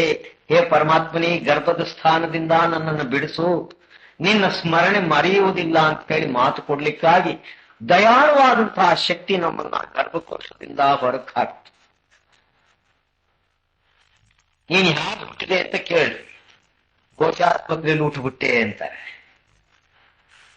ಇಲ್ಲ, ಒಳಗಡೆಗೆ ಆ ಪ್ರಸೂನ್ ಅನ್ನುವಂತಹ ಗಾಳಿಯ ರೂಪದಲ್ಲಿ ಪರಮಾತ್ಮ ನಿನ್ನ ಗರ್ಭದಿಂದ ಆ ವಿರಾಟದ ಸ್ಥಾನದಿಂದ ಹೊರತ ಅವನು ತಳ್ಳಿದಾಗ ನೀನು ಈ ಪ್ರಪಂಚಕ್ಕೆ ಬಂದ. ಇವರೆಲ್ಲ ನಿಮಿತ್ತ ಮಾತ್ರ, ಈ ಮಿಡ್ ವೈಫ್ ಡಾಕ್ಟರ್ಗಳೆಲ್ಲ ಬರೇ ಸುಳ್ಳು ಇವರೇ ಮಾಡ್ತಾರೆ. ಇದು ಇವರಿಂದ ಆಗುವ ಕೆಲಸ ಅಲ್ಲ, ಅವನು ಮಾಡಿದ ಕೆಲಸ. ನೀನು ಪ್ರಾರ್ಥನೆಗೆ ನಿನ್ನ ಮೇಲೆ ದಯೆ ಇಟ್ಟು ನಿನಗೆ ಈ ಪ್ರಪಂಚದಲ್ಲಿ ಈ ಮಾನವ ಜನ್ಮವನ್ನು ಕೊಟ್ಟ. ಇದು ಅಷ್ಟು ಸುಲಭವಾಗಿ ಸಿಕ್ಬಿಡ್ತದ? ಇಲ್ಲ. ಒಂದೊಂದು ಗರ್ಭದಲ್ಲೇ ಸತ್ತು ಹೋಗ್ಬಿಟ್ಟು, ಒಂದೊಂದು ಹುಟ್ಟ ಒಂದು ತಿಂಗಳ 2 ತಿಂಗಳ ಇದು ಸಾಕು. ಅಂದ್ರೆ ಹುಟ್ಟುವಿಕೆಯ ಹಿಂದಗಡೆಯೇ ಸಾವು ಅನ್ನುವುದು ಇದೆ. ಇದು ನೀನು ಈ ಪ್ರಪಂಚಕ್ಕೆ ಬರುವಾಗಲೇ ಕಟ್ಕೊಂಡು ಬಂದಿದೆ. ಇವುಗಳಿಂದ ತಪ್ಪಿಸಿಕೊಳ್ಳುವ ಪ್ರಾರ್ಥನೆ ಗರ್ಭದಲ್ಲಿ ಮಾಡಿದೆ, ಇಲ್ಲಿ ಬಂದು ಮಾಡ್ತೀವಿ. ಅದನ್ನೇ ಮಹಾತ್ಮರು ಜ್ಞಾಪಕ ಮಾಡುವುದು. ಯಾವುದನ್ನು ನೀನು ಮರೀಲಿಕ್ಕಾಗಿ ಇಂತಹ ದುಃಖೇಶಾದಿಗಳು ಬಂದುವೋ, ಈಗ ಅವುಗಳನ್ನು ಮರೆತು ರಾಮನಿಗೆ ಸ್ಮರಣೆಗೆ ತಗೊಳ್ಳುತ್ತಾರೆ. ಮೊದಲು ನಾವು ಅಭ್ಯಾಸ ಮಾಡುವಾಗ ನಿದ್ರಾ, ಆಲಸ್ಯ, ಸೋಮಾರಿತನ, ಬೇಸರಿಕೆ ಇದೆಲ್ಲ ಸುಳ್ಳೋ ಏನೋ ಒಂದು ಹೇಳ್ಬಿಟ್ರು ಆ ಸನ್ಯಾಸಿಗಳು ಬಿಟ್ರು. ಇವೆಲ್ಲ ಈ ಮನಸ್ಸು ಹುಟ್ಟಿಸ್ತದೆ ನಿನ್ನನ್ನು ಮತ್ತೆ ಪ್ರಪಂಚದ ಕಡೆಗೆ ಎಳೆಯಲಿಕ್ಕೆ. ಆ ಮನಸ್ಸಿನ ಮಾತು ಕೇಳಬೇಡ, ಅದೇ ನಿನಗೆ ಶತ್ರು. ಆದ್ರ ಮಾತು ಕೇಳೇ ನೀನು 84 ಲಕ್ಷ ಜೀವಿಯೋನಿಗಳಲ್ಲಿ ಅಥವಾ ಈ ಕಾಲಚಕ್ರದಲ್ಲಿ ಹುಟ್ಟಿ ತಿರುಗಾಡಿ ಸಾಯ್ತಾ ಇದೀಯ. ಆದ್ರ ಮಾತು ಕೇಳಬೇಡ. ಒಂದು ಮನಸ್ಸು ಮನುಮುಖ, ಒಂದು ಗುರುಮುಖ. ಮನಸ್ಸು ಮಾತು ಕೇಳಿದರೆ ಈ ಉನ್ನತ ಸ್ಥಾನದಿಂದ ಕೆಳಗೆ ಬಿದ್ದಬಹುದು. ಈ ನೇತ್ರದ ಕೆಳಭಾಗವೆಲ್ಲವೂ ಕ್ಲೇಶ, ದುಃಖ, ಸಂಕಟ, ಜನ್ಮ, ಮರಣ, ನರಕಲೋಕಾದಿಗಳು ಈ ನೇತ್ರದಿಂದ ಕೆಳಗಡೆಗಿದೆ. ಈ ನೇತ್ರದ ಮೇಲ್ಭಾಗದಲ್ಲಿ ಸತ್ಯಲೋಕವಿದೆ, ಆನಂದ ಸ್ಥಾನವಿದೆ, ಶಾಂತಿಯ ಸ್ಥಾನವಿದೆ. ನಿನ್ನ ನಿಜವಾದ ಮನೆ ಅಲ್ಲಿದೆ. ಇದೆಲ್ಲ ಸುಳ್ಳು ಮನೆಗಳು. ಅದಕ್ಕಾಗಿ ನಾವಾದ್ರೂ ಬಿಟ್ಟು ಹೋಗ್ತೇವೆ, ಇಲ್ಲಿದ್ರೆ ಅವಾದ್ರೂ ನಮ್ಮನ್ನು ಬಿಟ್ಟು ಹೋಗ್ಬಿಟ್ಟು. ಗುಜರಾತ್ನಲ್ಲಿ ಭೂಕಂಪ ಆಯ್ತು, ಯಾರ್ಯಾರ ಮನೆ ಹೊತ್ಕೊಂಡು ಬಂದ್ರು, ಎಲ್ಲಿ ಹೋಯ್ತು ಅವ್ರ ಮನೆಗಳು, ಅವರ ಹಣ ಕಾಸ, ಮನೆ, ಮಕ್ಕಳ ಹೆಂಡ್ರ ಎಲ್ಲೆಲ್ಲಿ ಹೋಗ್ಬಿಟ್ಟು. ಏನಾಯ್ತು ಅನ್ನೋದೇ ಗೊತ್ತಾಗ್ಲಿ, ಎಲ್ಲ ನೆಲಸಮ ಆಗಿపోಯ್ತು. ಅಂದ್ರೆ ಇವೆಲ್ಲ ಬರೀ ಸುಳ್ಳು. ನಿಜವಾದ ಮನೆ ಒಂದು ಕಡೆಗೆ ನೀನು ಇರಿಸಿಕೊಂಡು ಅದನ್ನು ಮರೆತು ಬಿಟ್ಟಿದ್ದಿ. ಆ ಮನೆಗೆ ನಿನ್ನನ್ನ ಮಹಾತ್ಮರುಗಳು, ಸಾಧು ಸಂತರುಗಳು ಕರೆದು ಹೋಗ್ತಾರೆ. ಆ ಮನೆಗೆ ಸೇರಿಸಿದಾಗ ನೀನು ಎಷ್ಟು ಸಂತೋಷ ಪಡ್ತಿ. ಶಾಶ್ವತವಾದ ಮನೆ ಅದು. ಅಲ್ಲಿ ಮೃತ್ಯುವಿಲ್ಲ, ಜನ್ಮವಿಲ್ಲ. ಅಷ್ಟೇ ಅಲ್ಲ, ರಾತ್ರಿ ಹಗಲು ಕೂಡ ಇಲ್ಲ. ದಿನ, ವ್ಯಾಳೆ, ಗಂಟೆ, ನಿಮಿಷ, ಸೆಕೆಂಡ್ ಒಂದೂ ಇಲ್ಲ. ಶಿಥಳವಾದ ಆನಂದವಾದಂತಹ ಸ್ಥಾನ. ಅಲ್ಲಿಂದ ನೀನು ಪರಮಾತ್ಮನ ಮಾತು ಮೀರಿ ಈ ಕಡೆಗೆ ಬಂದ್ಬಿಟ್ಟು ಹೋಗಬೇಡ. ಇಲ್ಲ ಸುಮ್ಮನೆ ಹಾಗೆ ನೋಡ್ಕೊಂಡು ಒಂದೊಂದು ಮಕ್ಕಳು ಬಂದಿರ್ತಾವ. ಬೇಸಿಗೆ ರಜದಲ್ಲಿ ನಿಮ್ ನೆಂಟರು ಇಷ್ಟು ನಿಮ್ಮ ಮನೆಗೆ ಬಂದಿರ್ತಾರೆ. ಅವ್ರ ಮಕ್ಕಳು ಮರಿನೂ ಬಂದಿರ್ತಾರೆ. ಎಲ್ಲಿವರೆಗೂ ಅವ್ರಿಗೆ ಕಾವಲು ಕಾದಿರ್ತೀರ ನೀವು? ಒಂದ್ ದಿವಸ ಹೇಳ್ತೀರ ಹೋಗ್ಬೇಡ್ರಪ್ಪ, ಹೊರಗಡೆಗೆ ಬಸ್ಸು ಲಾರಿಗಳು ಅವು ಇವು ಓಡಾಡ್ತಾ ಇರ್ತವೆ, ಅಪಾಯ ಮಾಡ್ಕೊಳ್ತೀರಾ, ಮಕ್ಕಳನ್ನ ಕದ್ಕೊಂಡು ತಕೊಂಡು ಹೋಗೋರಿದ್ದಾರೆ, ಹೋಗ್ಬೇಡ್ರಿ ಅಂತ ಒಂದ್ಸತಿ ಹೇಳ್ತೀರ. ಅವು ಹೇಗಾದ್ರೂ ಮಾಡಿ ತಪ್ಪಿಸಿಕೊಂಡು ಹೋಗ್ಲೇಬೇಕು ಅಂತ ಅವು ಹೋಗ್ತಾವ. ನಿನ್ನ ಮಾತು ನೀರು ಹೋಗ್ಬಿಡ್ತು. ಇಲ್ಲಿ ನಮ್ಮ ಕೌಲ್ ಬಜಾರ್ನಲ್ಲಿ ಕೊಂಡಯ್ಯ ಅಂತ ಹೇಳಿ ಇದ್ದಾರೆ, ಈಗಲೂ ಇದ್ದಾರೆ.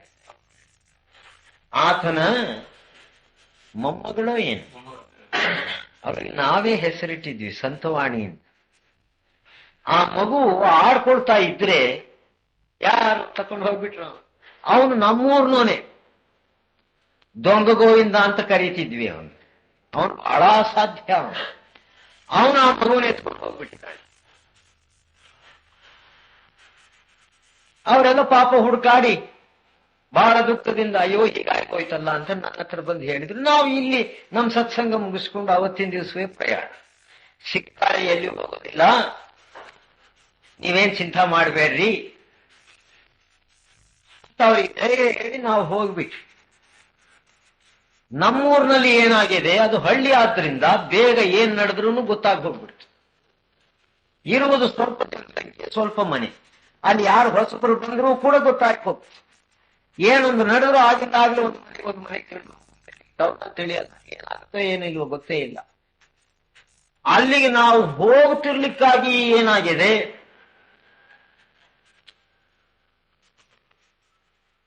ನನಗೆ ಗೊತ್ತಾಗಿ ಹೋಯ್ತು ಅವನು ಆ ಮಗು ಎಲ್ಲದೆ ಅಂತ ಗೊತ್ತಾಗಿ ಹೋಯ್ತು.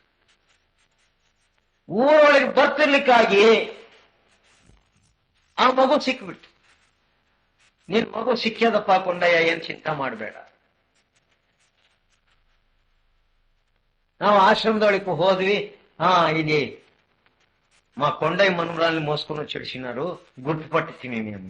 ನಮ್ಮ ಆಶ್ರಮದವರೆಲ್ಲ ಹೇಳಲಿಕ್ಕೆ ಶುರು ಮಾಡಿ ಅವನ್ನ ಹಿಡ್ಕೊಂಡು ಒದ್ದೋ ಪದ್ದೋ ಮಾಡಿ ಆ ಮಗುನ್ ಬಿಡಿಸ್ಕೊಂಡು ಬಂದ್ವಿ.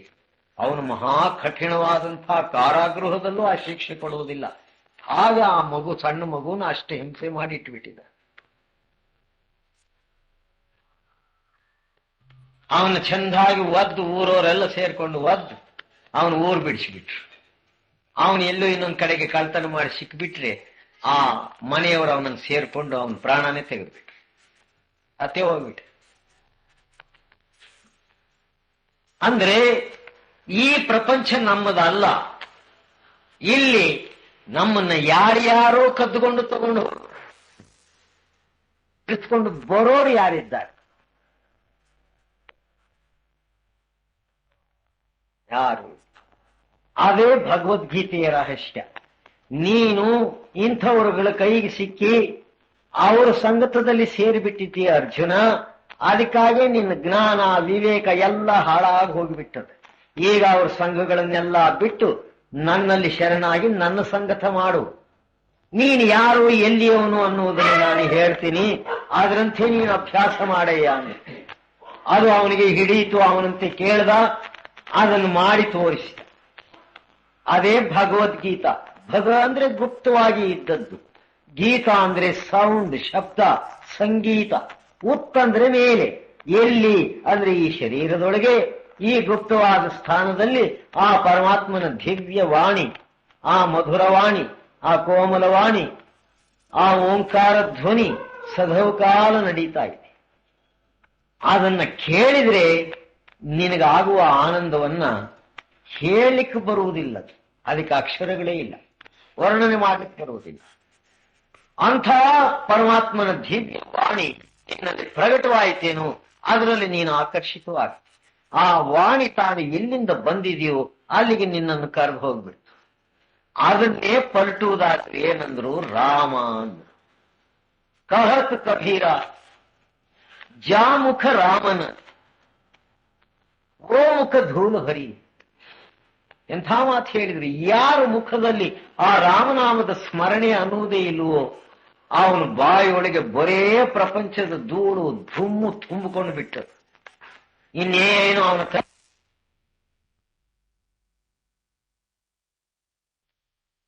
ಬರೇ ಪ್ರಪಂಚದ ಧೂಳು ಧುಮ್ಮು. ಏನದು?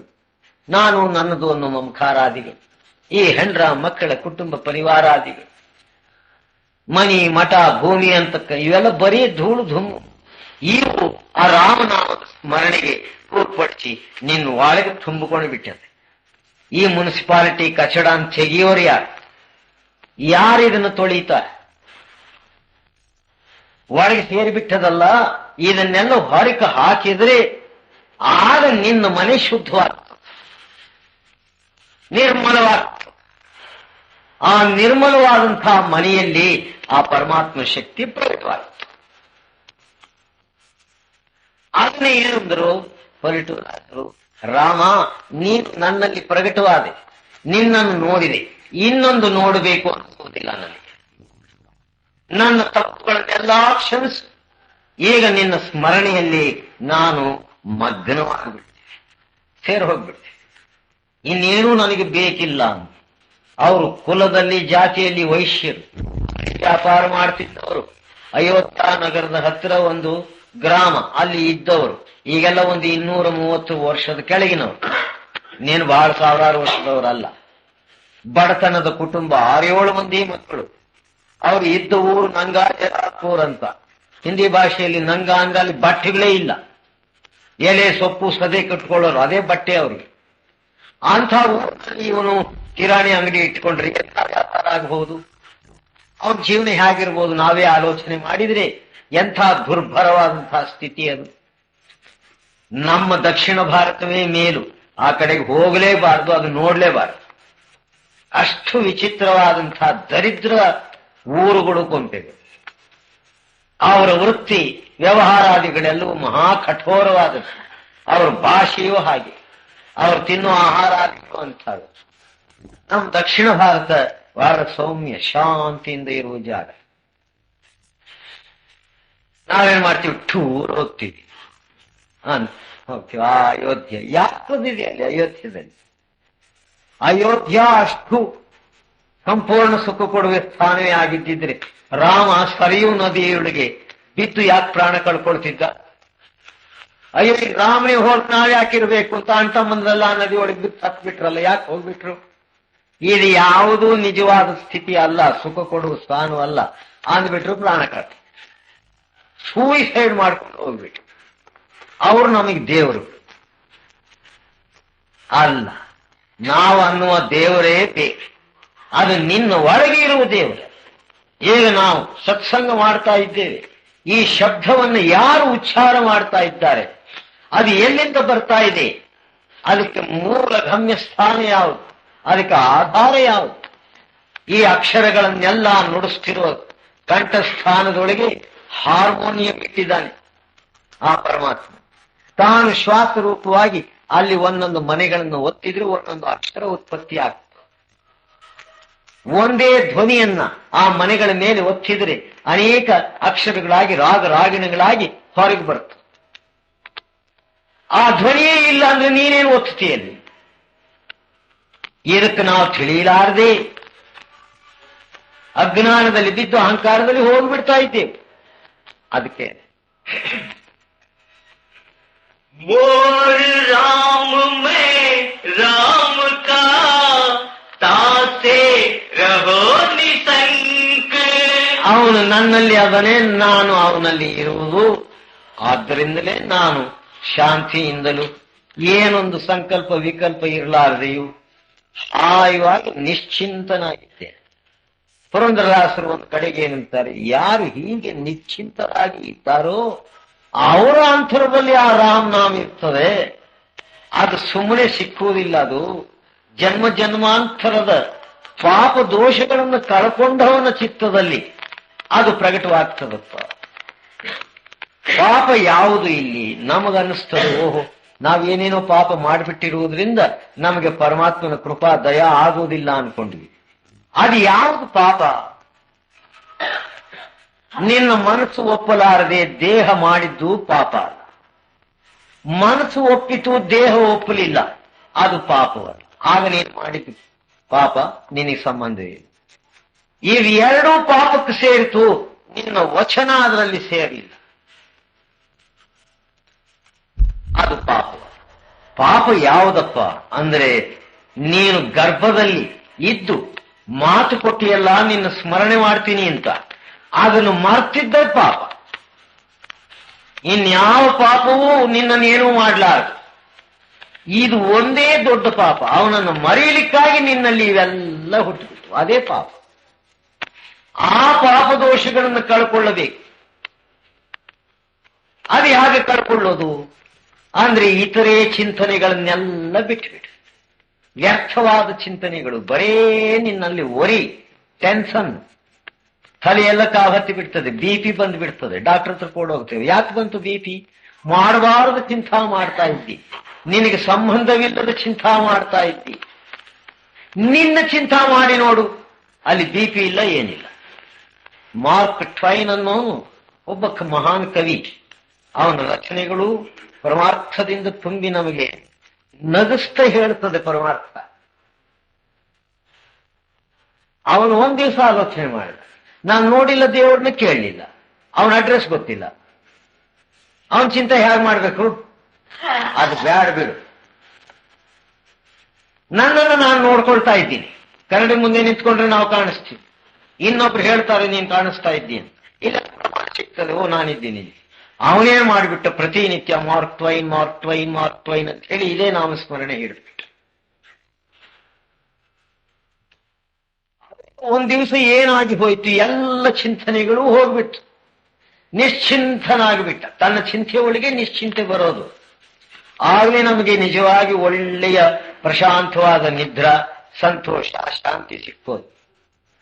ಅದಕ್ಕೇನೆ ಪ್ರತಿಯೊಬ್ಬ ಮಹಾತ್ಮನು ನೀನ್ ಯಾರು ಅನ್ನುವುದು ತಿಳ್ಕೊ ಅಂತಾರೆ. ನಿನ್ನನ್ನು ನೀನ್ ತಿಳಿಯುವ ಕೆಲಸ ಮಾಡು, ಈ ರೋಗಗಳು ಒಂದೂ ಇರೋದಿಲ್ಲ. ಯಾವ ಡಾಕ್ಟರ್ ಹತ್ರ ಹೋಗೋ ಕೆಲಸ ಇಲ್ಲ, ಎಲ್ಲ ರೋಗಗಳು ಬಿಟ್ಟು ಹೋಗ್ತಾವೆ. ನಾನು ಯಾರು ಅನ್ನುವ ಚಿಂತನೆಯನ್ನು ನಾವು ಮಾಡಲಿಲ್ಲ. ನೀನ್ ಯಾರು ನೀನ್ ಯಾರು ನೀನ್ ಯಾರು ಅಂತ ಹೇಳಿ ಇನ್ನೊಬ್ಬರ ಮೇಲೆ ಹೋಗ್ತೇವೆ. ಆಗಲಿ ನಾನು ಯಾರು ಅನ್ನುವ ಚಿಂತ ಮಾಡಿದ್ರೆ ಗೊತ್ತಾಗ್ತದೆ. ಸಂತರಲ್ಲಿ ಹೋಗ್ರೆ ನೀನು ಯಾರು ಅನ್ನುವುದನ್ನು ತೋರಿಸಿಕೊಡ್ತಾರೆ. ನೀನು ಜ್ಯೋತಿ ನಿರಂಜನನಯ್ಯ, ನೀನು ಸತ್ಯನಾಮದ ಸ್ವರೂಪನಯ್ಯ, ನೀನು ಸಾಧಾರಣವಾದವನು ಅಲ್ಲ, ಪರಮಾತ್ಮನ ಅಂಶ ನೀನು. ಅದನ್ನು ಈಗ ಸ್ಮರಣೆಗೆ ತಂದುಕೋ. ಇಲ್ಲಿ ಲಕ್ಷ್ಯವಿಟ್ಟು ನೋಡು, ಈ ಲಕ್ಷ್ಯವೆಲ್ಲ ಬಿಟ್ಟು ಬಿಡು. ಹುಟ್ಟಿದ ಮಕ್ಕಳು ನೋಡ್ರಿ, 2-3 ತಿಂಗಳ ಮಕ್ಕಳು, ಅವ್ರ ರೆಪ್ಪೆ ಬಡಿಲಾರದೆ ನೋಡ್ತಿರ್ತಾವ, ತನಗೆ ತಾನೇ ನಗ್ತಿರ್ತಾವ, ತನಗೆ ತಾನೇ ಆಡ್ತಿರ್ತಾವ. ಅದರ ದೃಷ್ಟಿ ನಿದ್ರೆ ಮಾಡುವಾಗ ಅರ್ಧ ಕಣ್ಣು ಮುಚ್ಚಿರ್ತದೆ. ಆ ಅರ್ಧ ಕಣ್ಣು ಮುಚ್ಚಿರುವಾಗ ಅದರ ದೃಷ್ಟಿ ಎಲ್ಲಿ ಇರ್ತದೆ ಅನ್ನುವುದನ್ನು ನೋಡ್ರಿ. ಅದು ಚಲನೆ ಇರಲಾರದೆ ಕಣ್ಣಿನ ಮಧ್ಯದಲ್ಲಿ ನಿಂತು ಈ ಭ್ರೂಮಧ್ಯ ಸ್ಥಾನವನ್ನು ನೋಡ್ತಾ ಇರ್ತದೆ. ಅದನ್ನ ದೃಷ್ಟಿಯೋಗ ಅಂದ್ರೆ.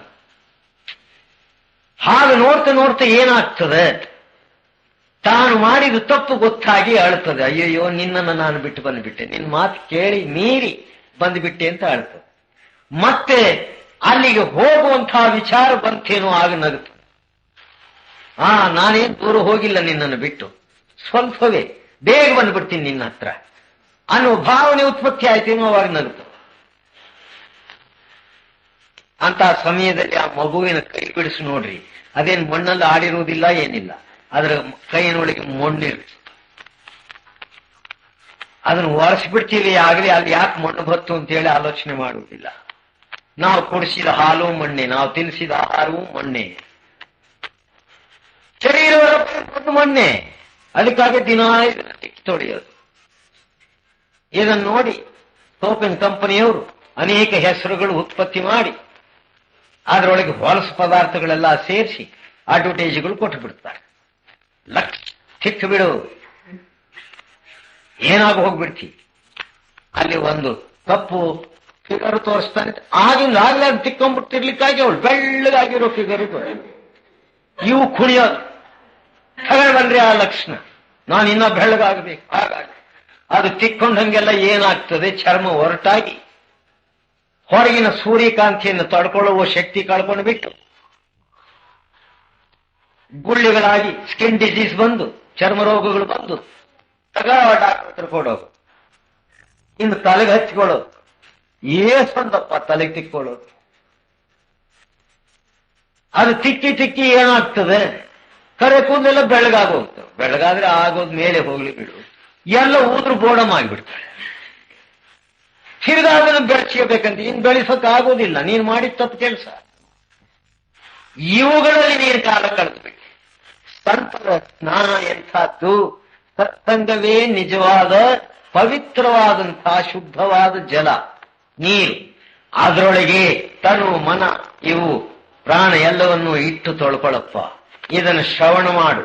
ಸತ್ಸಂಗ ಶ್ರವಣ ಮಾಡ್ತಾ ಮಾಡ್ತಾ ಮಾಡ್ತಾ ಎಲ್ಲ ದೋಷಗಳು ಕೊಳೆ ಎಲ್ಲ ಹೋಗ್ಬಿಡ್ತಾವ.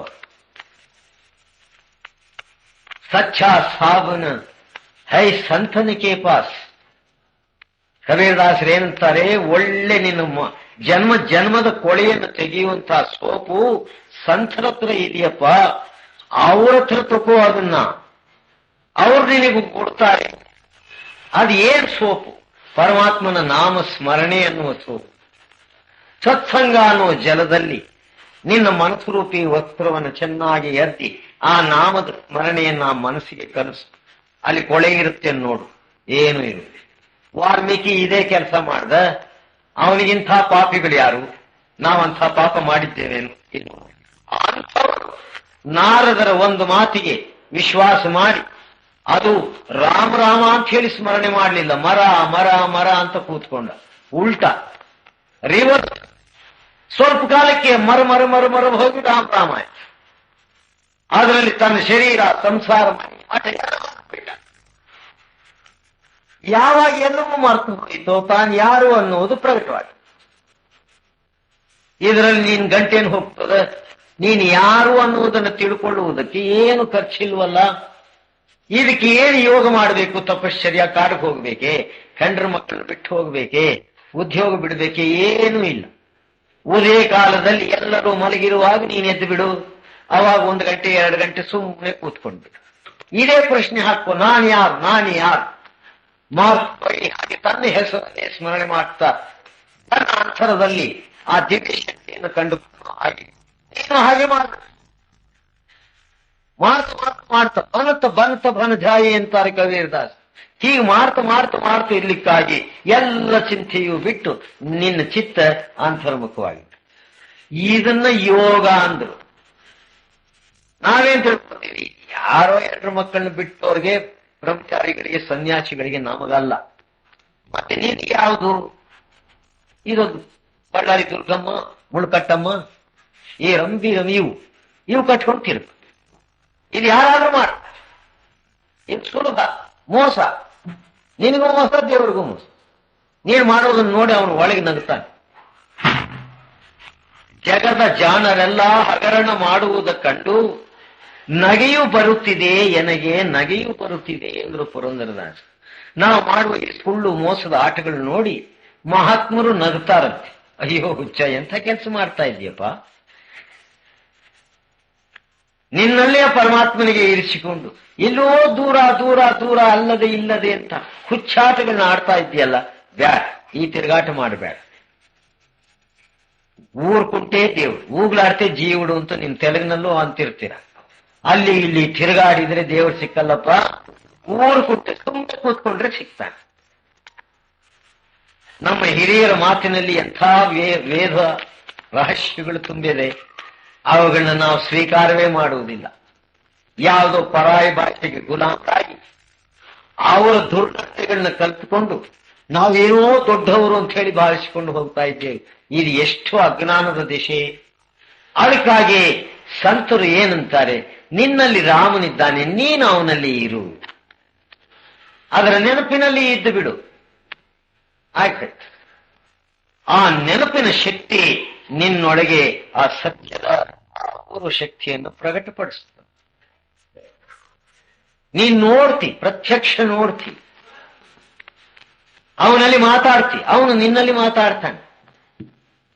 ಅಂಥ ಪ್ರಾಣವಿರುವ ದೇವರಿಗೆ ಬಿಟ್ಟು ಜಡವಾದಂಥ ವಸ್ತುಗಳಲ್ಲಿ ದೇವರದನ್ನಿಂತ ಹುಡುಕೋತ ಹೋಗ್ತಿರಲ್ಲ, ಇದು ಬಹಳ ದೊಡ್ಡ ಪಾಪ. ಈ ಪಾಪವನ್ನು ಕಳೆಯಬೇಕಂದ್ರೆ ಗುರು ಹೇಳಿದಂತೆ ನೀನು ನಡಿ. ಅದರಲ್ಲಿ ಶ್ರಮವಿಲ್ಲವಾದ್ರಿಂದ, ಹಿತವಾಗಿ ಇರುವುದರಿಂದ ನಿನ್ನ ಶಕ್ತಿ ಉಳಿತದೆ. ಉಳಿದ್ರೂ ಬರಕ್ಕಾಗಲ್ಲ, ಅವ್ರನ್ನ ಹೊತ್ಕೊಂಡು ಬರ್ಬೇಕು. ಬಂದ್ರೆ ಸುಮ್ಮನೆ ಹೋಗ್ತಾರ. ಪಾರ್ವತಮ್ಮನ್ ಕೇಳು, ಅವ್ರಿಗೆ 5,000 6,000 ಒಂದೊಂದು ಪಾದಕ್ಕೆ ಇಕ್ಕಬೇಕಂತ, ಅವ್ರ ಪಾದ ತೊಳೆಯಕ್ಕೆ, ಅವ್ರಿಗೆ ಬಟ್ಟಿ ಬರೀ. ಇನ್ನು ಒಬ್ಬೊಬ್ಬ ಮಠಾಧಿಪತಿ 3 ಕೆಜಿ ಅನ್ನ ತಿಂತಾನೆ. ಅದಕ್ಕೆ ಪದಾರ್ಥ ಎಷ್ಟು ಮಾಡಬೇಕು?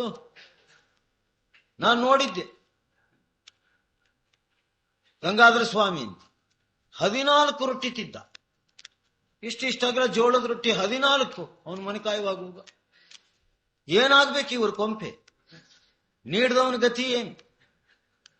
ನನಗೆ ಸಂಕಟ ಕೇಳೇ ಬಿಟ್ಟೆ. ಸ್ವಾಮಿ ಆದವನು ಹಸಿವು, ನೀರಡಿಕೆ, ಸಂಕಟ ಇವನ್ನೆಲ್ಲ ದಾಟಿ ಇಲ್ಲಿರ್ಬೇಕಪ್ಪ. ಇಲ್ಲಿರೋನಿಗೆ ಹಸಿವು ಹೆಂಗಾಗ್ತದ? ಆಯ್ತು ಹೋಗಲಿ, ಅದಕ್ಕೆ ಮಿತಿ ಬ್ಯಾಡ್ವಿ. ಅವನ ಕೊಂಪೆನೆ ತೊಳೆದು ಹೋಗ್ಬಿಡದೆ. ತಿರುಗಿ ಇನ್ನೊಂದ್ಸರ್ತಿ ನೀನ್ ಕರೀಬೇಕ ಬೇಡಲೆ? ಏನ್ ಮಾಡ್ತಿರ್ರಿ? ಹೊಟ್ಟದ್ರಿ. ಏನ ಸಿದ್ದನಗೌಡ, ನಿಮ್ ಭಾಷೆಯಲ್ಲಿ ಹೇಳ್ತೀನಿ. ಏನ್ ಮಾಡ್ತೀರ್ರಿ? ಹೊಟ್ಟದ್ರಿ. ಅಯ್ಯ, ನಿನ್ನ ಯಾರಿಗಿಲ್ಲ ಹೊಟ್ಟಿ? ಎಲ್ಲರಿಗೂ ಹೊಟ್ಟೆ ಅದಪ್ಪ. ಅದನ್ನೇನ್ 3 ತಿಂಗಳದ್ದು ಒಂದೇ ದಿವಸಕ್ಕೆ ತುಂಬಿಡೋದೇನು? ಎದ್ದೇಳುವಯ ನೀನ್ ಯಾವ ಸ್ವಾಮಿ ಅಂತ ಸಿಟ್ಟು ಮಾಡಿ ಗದ್ರಿ ಬಿಟ್ಟು. ಆಗ ಅವ್ರಿಗೆಲ್ಲ ಜ್ಞಾನ ಬಂತು. ಹೌದು ನೋಡು, ಈತನ ಹೇಳಿದ್ರೆ ಇಟ್ಟು ಮನೆ ಮಕ್ಕಳು ಮಂದಿ ಎಲ್ಲ ಹಸಿಕೊಂಡದೇವೆ. ಇವನು 14 ರೊಟ್ಟಿ ತಿಂದ ಆ ಪದಾರ್ಥ ಎಲ್ಲ ಕಡೆ ಮಾಡ್ಬೇಕಂದ್ರೆ 1 ಗಂಟೆ ಹಿಡಿತದೆ. ಇವ್ರದ್ದು ಊಟ ಆದ್ಮೇಲೆ ಆ ಮಕ್ಕಳಿಗೆ ಊಟ ಕೊಡೋದು. ಇವ್ರ ಮನೆಗಳಲ್ಲಿ ನೋಡಿದ್ದೀನಿ.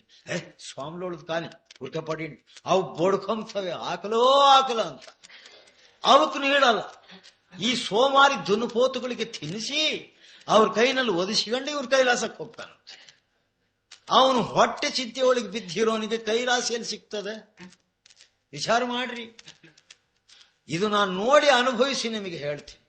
ಅದಕ್ಕಾಗಿ ಇವುಗಳಿಂದ ಮೇಲೆ ಹತ್ತಿದವನು ಬೇಕು.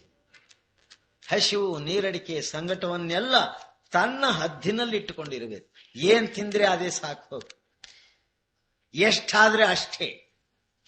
ನೀನು ಸುಖಿಯಾಗು, ನಾನು ಸುಖಿಯಾಗಿರ್ತೀನಿ. ನೀನು ನೀಡಿದ 1 ತುತ್ತು ಅನ್ನಕ್ಕೆ ನಾನು 1 ಜನ್ಮದ ಪಾಪ ಕಳೀತೀನಿ ಅಂತಾನೆ ಗುರು. ಅಂಥವನು ಬೇಕು. ತಿಂದು ಮನೆಯೆಲ್ಲ ಖಾಲಿ ಮಾಡಿ ಹೋಗೋ ಗುರು. ಎಂತ ಗುರುಗಳು! ನೀಡಿ ಸಾಕಾಗಿ ಬಿಟ್ಟಾರೆ ಪಾರ್ವತಮ್ಮ. ಎತ್ತಗೋಲ್ಲ ಬೇಡಪೋಯ್ ಸನ್ಯಾಸಿಗಳು ಸಹವಾಸ ಅಂತಾಳೆ. ಹೌದೇನ? ಆದ್ರೂ ಮಾಡ್ತಾರೆ ಅವ್ರ ಪ್ರೇಮ ನೋಡಿ. ನನಗ್ ಕರೆದು ಊಟ ಗೀಟ ನೀಡ್ಲಿಲ್ಲ ಇವರು.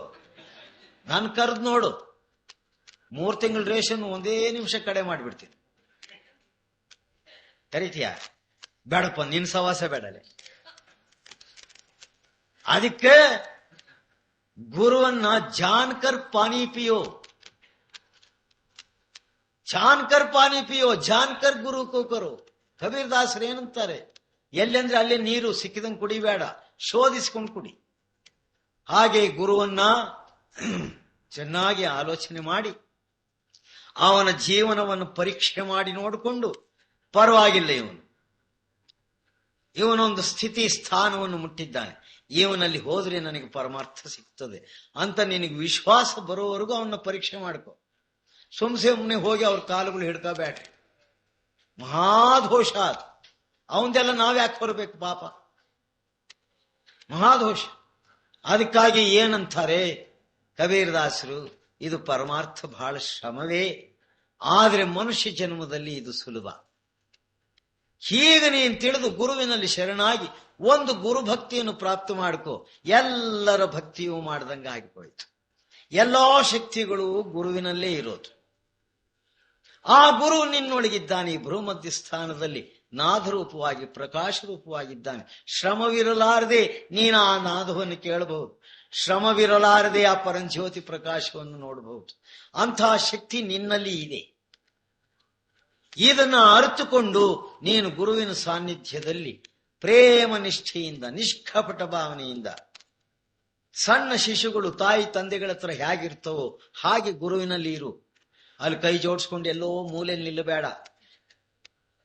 ಅವನಿಗೆ ಹೆದರ್ಕೊಂಡು ಅಂಜಿಕೊಂಡು ನಿಲ್ಲಬೇಡ. ನಾನು ಪಾಪಿ, ಅವರು ಮಹಾತ್ಮರು, ಬಹಳ ಪವಿತ್ರರು, ಅವ್ರನ್ನ ಮುಟ್ಕೊಳ್ಳೋದು ಹೇಗೆ ಅಂತ ದೂರ ದೂರ ನಿಂತಿರ್ತವೆ. ಅದನ್ನು ನೋಡ್ಕೊಂಡು ಬಿಡ್ತಾರೆ ಈ ಮೋಸಗಾರ ಗುರುಗಳು. ಹೇ ನೀನು ಮಹಾಪಾಪಿ, ಪಂಚಮಹಾಪಾತಕಿ, ನೀನ್ ನರಕಕ್ಕೆ ಹೋಗಿಬಿಡ್ತಿ, ನನ್ನ ಸೇವಾ ಮಾಡ್ಕೊಂಡು ಬಿದ್ದಿರು. ದೂರದಲ್ಲಿ ಕೈ ಮುಕ್ಕೊಂಡು ನಿಂತಿರು. ಕಸ ಬಳಿ, ಎಂಜಲೆತ್ತ ಹಾಕು, ನೀರ್ ತಕೊಂಡ್ ಬಾ, ಬಟ್ಟೆ ಹೋಗಿ, ಇವೆಲ್ಲ ಮಾಡಬಹುದು. ಅವನು ನೀರ್ ತಂದು ಹಾಕಿದ್ದು ಇವನು ಕುಡಿಬಹುದು, ಸ್ನಾನ ಮಾಡ್ಬೋದು. ತಿರ್ಗಲ್ಲೇ ನೀನ್ ಪಾಪಿ. ಏನಪ್ಪ ಇಂಥ ಮಾತು ಅನಿಸ್ಕೊಳ್ಳೋದು ಯಾಕೆ ಬೇಕಾಗಿದೆ ಅವರಲ್ಲಿ? ಇವನಿಗೆ ಬೆಳಿಗ್ಗೆ ಎದ್ರೆ ಈ ಮಠಾದಿ ಸ್ವಾಮಿಗೆ ಅವನು ಪಾಪಿ ಇವನು ಪಾಪಿ ಅನ್ನುವುದೇ ಅವರದ್ದು ಪ್ರವಚನ. ಹಾಗಂದು ಅಂದು ಏನಾಗಿ ಹೋಗ್ತದೆ, ಅವನು ದೊಡ್ಡ ಪಾಪಿಯಾಗಿ ಕೂತು ಬಿಡ್ತಾನೆ. ಏನು ನುಡಿತೀಯೋ, ಏನು ನೀನು ನೋಡ್ತೀಯೋ, ಏನನ್ನು ಸ್ಪರ್ಶ ಮಾಡ್ತೀಯೋ, ಒಂದು ದಿವಸ ಅದೇ ನೀನಾಗ್ತಿ. ಮತ್ತೆ ಇದೇ ನೋಡ್ಕೋತು ಕೂತ್ಕೊಂಡ್ರೆ ನೀನೇನಾಗ್ತಿ? ಯಾರೂ ಪಾಪಿಗಳು ಇಲ್ಲ, ಇಲ್ಲಿ ಪುಣ್ಯವಂತರು ಇಲ್ಲ, ಎಲ್ಲರೂ ಪರಮಾತ್ಮನ ಅಂಶ. ಇಲ್ಲಿ ಪಾಪ ಯಾವುದು? ಆ ಪರಮಾತ್ಮನ ನಿಜನಾಮವನ್ನು ಮರ್ತಿರುವುದು ಪಾಪ. ಸತ್ಸಂಗ ಶ್ರವಣ ಮಾಡದೇ ಇರುವುದು ಪಾಪ. ಸದ್ಗುರುವಿನಲ್ಲಿ ನಿಷ್ಠೆಯಿಂದ ಸ್ನೇಹ ಮಾಡದೇ ಇರುವುದು ಪಾಪ. ಇವು ಮೂರು ನೀನು ಮಾಡಬಹುದು, ಕಳ್ಕೋಬಹುದು ಈ ಪಾಪಗಳನ್ನು. ಇಷ್ಟೇ ಆಗಲಿ, ನೀನು ಯಾವ ಇತರೆ ಪಾಪಕ್ಕೂ ಸಿಕ್ಕಿದವನಲ್ಲ, ನೀನು ಪವಿತ್ರನು. ನನ್ನ ಮನೆಯ ಲ್ಯಾಂಟ್ರನ್ನ ನಾನು ಪ್ರತಿ ದಿವಸ ಆ ಗ್ಲಾಸ್ ಅನ್ನು ಒರೆಸಿ ಬೆಳಕು ಚೆನ್ನಾಗಿ ಹೊರಗೆ ಬೀಳೋ ಹಾಗೆ ಮಾಡ್ಕೊಂಡಿದ್ದೀನಿ. ನಿನ್ನ ಲ್ಯಾಂಟ್ರನ್ನು ಮಸಿ ಹತ್ಕೊಂಡದಷ್ಟೇ. ಒಳಗರೆ ಇರುವ ಜ್ಯೋತಿ ಅದಕ್ಕೇನಾದ್ರು ಮಸಿ ಹಿಡ್ದದ? ಅದು ಜ್ಯೋತಿ ಜ್ಯೋತಿಯಾಗೇ ಬೆಳಗ್ತಾ ಇದೆಯಲ್ಲ. ಆ ಮಸಿನ್ ತೆಗೆದು ಬಿಟ್ರೆ ಆಯ್ತು. ಅದಕ್ಕಾಗಿ ನೀನು ಪಾಪಿ ಪಾಪಿ ಅಂತ ಅನ್ನೋ ಕೆಲಸ ಏನಿದೆ? ಅದು ತೆಗೆದು ಬಿಡು. ನೀನು ಅವನು ಇಬ್ರು ಒಂದೇ. ಅದಕ್ಕಾಗಿ ಕಬೀರ್ ಏನಂತಾರೆ, ಗುರು ಅನ್ನುವವನು ಇಲ್ಲ, ಶಿಷ್ಯನು ಅನ್ನುವವನು ಇಲ್ಲ. ಈ ಜಾಗದಲ್ಲಿ ಇರುವುದು ಒಂದೇ ಶಕ್ತಿ, ಅದೇ ಸತ್ಯ. ನೀನು ಸತ್ಯವೇ, ನಾನು ಸತ್ಯವೇ. ಇದನ್ನು ಅರ್ಥಕೊಳ್ಳುವುದಕ್ಕೆ ಸತ್ಸಂಗ ತಕ್ಕೋ, ಸತ್ಯನಾಮ ತಕ್ಕೋ, ಸದ್ಗುರುವಿನಲ್ಲಿ ಸ್ನೇಹ ಮಾಡಿ ಅಭ್ಯಾಸ ಮಾಡ. ಅವನು ಹಾಗೆ ಹೇಳ್ದ ಹಾಗೆ ನಡ್ಕೋ. ಇನ್ನೇನು ಮಾಡಕ್ ಹೋಗಬೇಡ. ಅಲ್ಲಿ ಏನ್ ನೀನ್ ಫೀಸ್ ಕಟ್ಟೋ ಕೆಲಸ ಇಲ್ಲ, ಏನು ಕೊಡೋ ಕೆಲಸ ಇಲ್ಲ. ಅಲ್ಲಿ ಯಾವ ಗುರುದಕ್ಷಿಣೆ ಅನ್ನುವುದಿಲ್ಲ. ಗುರುದಕ್ಷಿಣೆ ಯಾವುದು? ನೀನ್ ನನ್ನ ವಾಕ್ಯವನ್ನು ಕೇಳಲಿಕ್ಕಾಗಿ ನಿನ್ನ ಶ್ರವಣ ಶಕ್ತಿಯನ್ನು ಕೊಟ್ಟಿಯಲ್ಲ, ಅದೇ ಗುರುದಕ್ಷಿಣೆ. ನೀನು ಕಿವಿಯನ್ನು ಕೊಡು ಅಂತ ಸಾಂದೀಪನಿ ಮಹಾರಾಜರು ಕೃಷ್ಣನಿಗೆ 12 ವರ್ಷಗಳು ವಿದ್ಯಾಭ್ಯಾಸ ಕಲಿಸಿ ಅವನು ಹೋಗುವಾಗ, ನೀನು ಗುರುದಕ್ಷಿಣೆ ಕೊಡ್ಲಿಲ್ವಲ್ಲ ಅಂತಾನೆ. ಏನ್ ಕೊಡ್ಬೇಕು ಸ್ವಾಮಿ ನಾನು ಗುರುದಕ್ಷಿಣೆ? ನಾನು ಗೊಲ್ರೋನು, ನಮ್ಮ ಹತ್ರ ಏನದವೆ? 2 ಎಮ್ಮೆ ಗೊಡ್ಡುಗಳು ಇರ್ತಾವ, ಮತ್ತೆ ಯಾವುದೇ ಒಂದು 4-5 ಆಕಳುಗಳು ಇರ್ತಾವ. ಅದ್ರಾಗ ಯಾವ್ದಾನ ಒಂದು ಕೊಡ್ತೀವಿ ನಿನ್ಗೆ. ಅದಲ್ಲ ನಾನು ಕೇಳಿದ್ದು. ನಾನು ಹೇಳಿದ್ದಕ್ಕೆ ನಿನ್ನ ಕಿವಿಯನ್ನ ಕೊಟ್ಬಿಡು, ಅದು ಗುರುದಕ್ಷಿಣೆ. ಅಂದ್ರೆ ಆ ಪವಿತ್ರ ಸತ್ಯ ವಚನಗಳನ್ನ ನೀನು ಕಿವಿಯಿಂದ ಕೇಳಿ ನಿನ್ನ ಹೃದಯದಲ್ಲಿ ಧಾರಣೆ ಮಾಡು, ಅದೇ ಗುರುದಕ್ಷಿಣೆ. ಇವಾಗಿನ ಗುರುಗಳು ಅಷ್ಟತಾ ಇಷ್ಟತಾ ಅಂತ ಕಿತ್ಕೊಂಡು ಬಿಡ್ತಾರಲ್ಲ. ನಿನ್ನ ಮನೆ ಮಕ್ಕಳ ಮಂದಿಗೆ ಬಟ್ಟೆ ಇರಲ್ಲ, ಕೂಳಿರಲ್ಲ, ಇವನಿಗೆ ತಕೊಂಡು ಹೋಗಿ ಕೊಟ್ಬಿಡೋದು. ಅವನು ಅದನ್ನು ದುರ್ವಿನಿಯೋಗ ಮಾಡಿ ಪಾಪ ಕಾರ್ಯಗಳಲ್ಲಿ ಸೇರಿ ಆದ್ರೆ ಪಾಪ ನಿನಗೇ ಹಂಚೋದು. ಏಸು ಮಂದಿ ಇಲ್ಲ ಅಂಥವ್ರು. ಮೊನ್ನೆ ಬೆಂಗಳೂರಿನಲ್ಲಿ ಹೋಗಿ ಸ್ವಾಮಿ ಸತ್ತು ಬಿಟ್ಟ. ಅವನು ವಾಸ ಮಾಡಿದಂತಹ ರೂಮ್ನೊಳಗೆ ಯಾರನ್ನೂ ಬಿಡ್ತಿರ್ಲಿಲ್ಲ. ಅಲ್ಲೊಬ್ಳು ಹೆಂಗಸ್ ಕಾವಲು. ಅದು ಬಹಳ ವರ್ಷ ಸ್ನೇಹ ಸ್ವಾಮಿಗೆ. ಅಲ್ಲಿ ಏನದು, ಬರೀ ಬ್ರಾಂದಿ ಬಾಟ್ಲುಗಳು, ಪಲಾವ್, ಕುರಿ ಮಾಂಸ, ಕೋಳಿ ಮಾಂಸಗಳು ಇವೇ. ಅದೆಲ್ಲ ತಿಂದು ಕುಡಿದ ಮೇಲೆ ಇವನು ಹೊರಗೆ ಬರುವಾಗ ಕಾಷಾಯ ವಸ್ತ್ರ, ರುದ್ರಾಕ್ಷಿ ಮಾಲೆ, ಏನು ವಿಭೂತಿ ಪಟ್ಟಿ, ಬೂಟಾಟಿಕೆ ದಾಸಯ್ಯನಿಗೆ ಮೈಯೆಲ್ಲ ನಾಮುವಂತೆ. ಒಂದು ನಾಮ ಸಾಲದವನಿಗೆ. ಅವನ ಜೀವನ ಏನಿತ್ತು ಹೀಗಿತ್ತು. ಮತ್ತೆ ಅವರಲ್ಲಿ ಕಾಲು ಹಿಡಿದ ಶಿಷ್ಯರಾದವ್ರ ಗತಿ ಏನು? ಅವ್ರ ಗತಿ ಏನಾಗಬೇಕು? ನಡು ನೀರಿನಲ್ಲಿ ಕೈ ಬಿಟ್ಬಿಟ್ಟು ಹೋಗ್ಬಿಡ್ತಾವ ಇಂಥ ಗುರುಗಳು. ಅದಕ್ಕಾಗಿ ಗುರುವು ಮರಣದ ವಿದ್ಯೆಯನ್ನು ನಿನಗೆ ಬೋಧಿಸಿ ಆ ಮರಣದ ಸೂಕ್ಷ್ಮ ಗತಿಯನ್ನು ತೋರಿಸಿ ತಾನು ಮೃತ್ಯುಂಜಯನಾಗಿ ನಿನ್ನನ್ನು ಮೃತ್ಯುಂಜಯನನ್ನಾಗಿ ಮಾಡಬೇಕು. ಅಂಥವನು ಸಿಕ್ಕಿದ್ರೆ ಬಿಡಬೇಡ, ಹಿಡ್ಕೊಂಡು ಬಿಡು. ಅದಕ್ಕಾಗಿ ಗುರುವನ್ನ ಬಹಳ ಜಾಗರೂಕತೆಯಿಂದ ಮಾಡಿಕೊಂಡು ಉಪಾಯದಿಂದ ಅವನ ವಿದ್ಯೆಯನ್ನು ನೀನು ಕಲಿತ ನಿಷ್ಕಪಟವಾಗಿರಬೇಕು. ಕರ್ಣನಂತೆ ವಿದ್ಯೆ ಕಲಿಯಕ್ಕೆ ಹೋಗಬೇಡ, ಅರ್ಜುನನಂತೆ ವಿದ್ಯೆ ಕಲಿಯಕ್ಕೆ ಹೋಗು. ಕರ್ಣ ಸುಳ್ಳು ಹೇಳಿ ಎಲ್ಲ ವಿದ್ಯೆಯನ್ನು ಕಲಿತರೂ ಕೂಡ ಗುರು ಅದನ್ನು ತಿಳಿದು ಹಾಗ ನಿನಗೆ ಸಮಯದಲ್ಲಿ ಮರ್ತು ಹೋಗ್ಲಿ ಅವೆಲ್ಲ ಅಂತ ಹೇಳಿ ಶಾಪ ಕೊಡ್ಬಿಟ್ಟು. ಹಾಗೆ ನೀನು ಕಪಟ ಮಾಡಿ ಹೋಗಬೇಡ, ಗೊತ್ತಾಗಿ ಹೋಗ್ಬಿಡ್ತದ ಅವರಿಗೆ. ಮತ್ತಷ್ಟು ಇಲ್ಲದ ಸಲ್ಲದ ಕಷ್ಟಕ್ಕೆ ಗುರಿಯಾಗುತ್ತೆ. ನಿಷ್ಕಪಟ ಭಾವದಿಂದ ಮಕ್ಕಳಂತೆ ಹೋಗವರಲ್ಲಿ. ಆಗ ಅವರ ಪ್ರೇಮ ಪ್ರೀತಿ ಏನು ಅನ್ನುವುದು ಗೊತ್ತಾಗಿ ಅಲ್ಲಿ ಸ್ನೇಹ ಬೆಳೆದು ಬಿಡ್ತದೆ. ನಿನ್ನ ಜನ್ಮ ಸಾರ್ಥಕ ಆಗ್ತದೆ. ರಾಧಾಸ್